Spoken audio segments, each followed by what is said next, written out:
Hello, this is George Ball with George's Answer Line, the 24/7 advisory service for the Barack Obama administration. This is George speaking. Hello, Mr. President. So nice to hear from you. How can I help you today? Yes, it is. It's just a couple days before the election.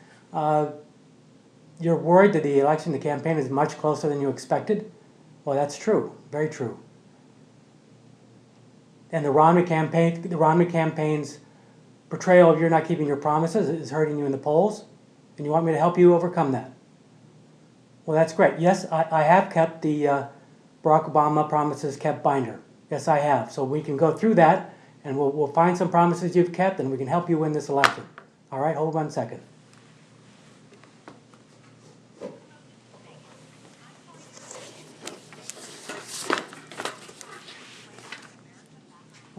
President Obama, I have some bad news for you. The binder is empty.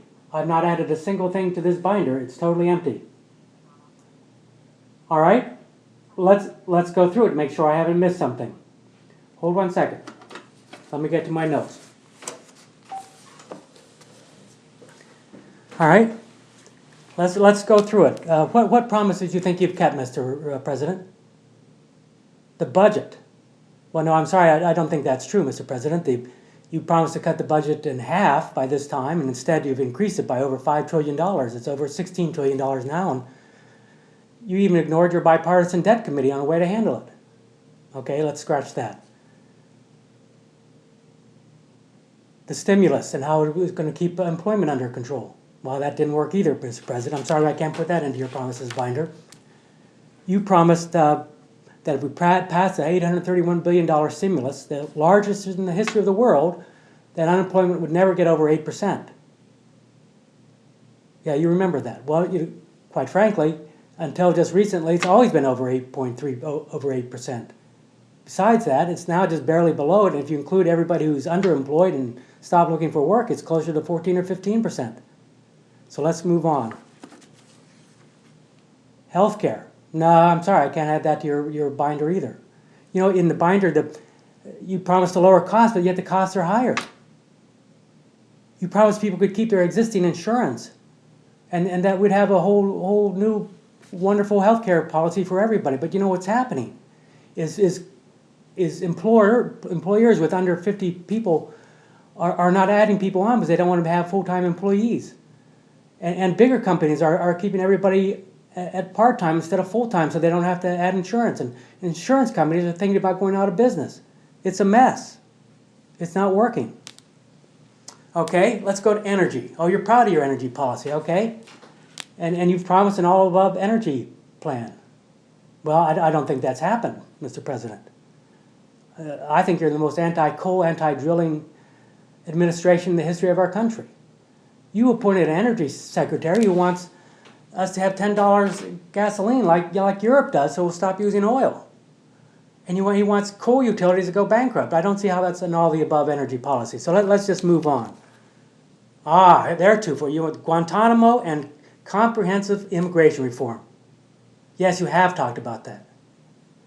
Now, I'm sorry, I think you're misunderstanding the promises binder. It's not about talking about things. It's about doing things, actually achieving things. And you talked about them, but you never introduced a comprehensive immigration policy. And you didn't do anything about Guantanamo. I think you saw bad polling and just kind of dropped it. But saying it's just not, it still doesn't count. I mean, let me give you an example. Let's say the Nobel Peace Prize. Let's say that committee got together and said, we'll give this Peace Prize not to someone who actually helped achieve peace, but someone who talked about helping to achieving peace, but had never actually done it. Now, wouldn't it be absurd if they gave a Nobel Peace Prize to such a person? That's what I'm talking about. Well, I'm glad we're on the same ticket. There you go. Now you understand. Yes. Okay, let me look through my notes here. What else? Oh, here's one just out of this we could put in real easy.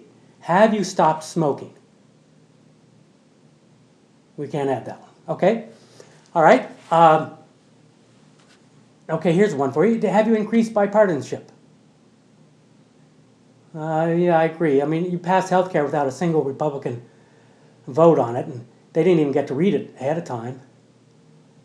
You even ignored your bipartisan budget committee and how to handle the budget deficit.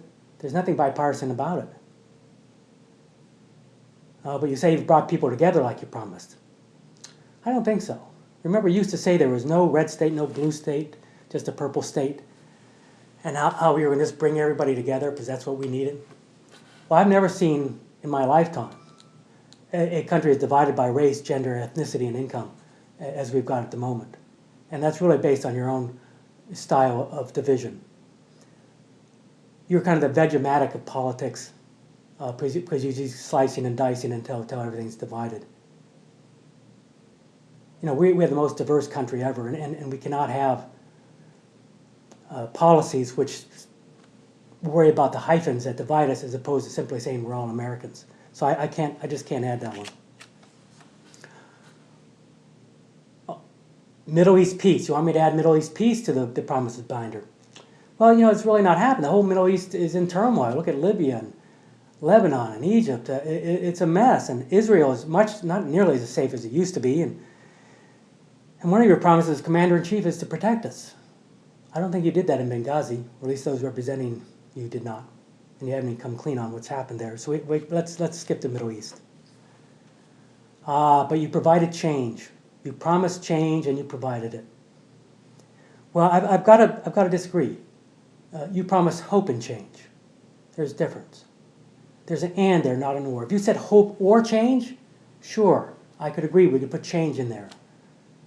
The change, you know, you've made our economy less productive. You've mortgaged the future generations. You've added our budget deficits. You've turned our whole healthcare system topsy-turvy while unnecessary. You provided lots of changes. But there's no hope. And you said hope and change. People are hopeless, not hopeful at this point. And so I'm sorry, I can't add that one. I just can't. So you know what? Let me just keep looking through my notes here, see what else we have. We're out of luck. There's nothing to add. All right. Let me look in the binder one more time. Maybe I missed something. Hold 1 second.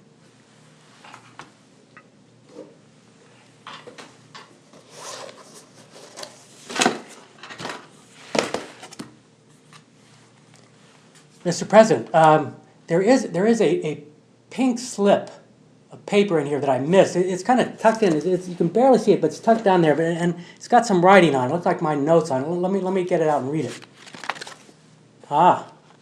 This could give us some hope. See if we can go back in time here. Remember February 2009 on the Today Show with Matt Lauer? Remember that? And you've spoken about fixing the economy and the budget deficit in 3 years. And here's what you said. If I don't have this done in 3 years, then there's going to be a one-term president. There we go. That's how we get a promise into your promise binder. If you lose the election on Tuesday, we can put that promise in there because it's clearly you haven't fixed the economy. And you promised there'd be a one-term presidency if you didn't fix it. So there you go, bingo. So what I would suggest, here's my advice from George's Answer Line. Go out in the last hours of the campaign here and tell people to vote for Mitt Romney so that you can have kept at least one promise in your administration. You don't want to do that. Keeping promises is not really that important to you. All right? Well, there's nothing else I can do. Whether you try or not, if you lose on November 6th, I will put this in your promises kept binder. Have a very nice day. Thank you, Mr. President.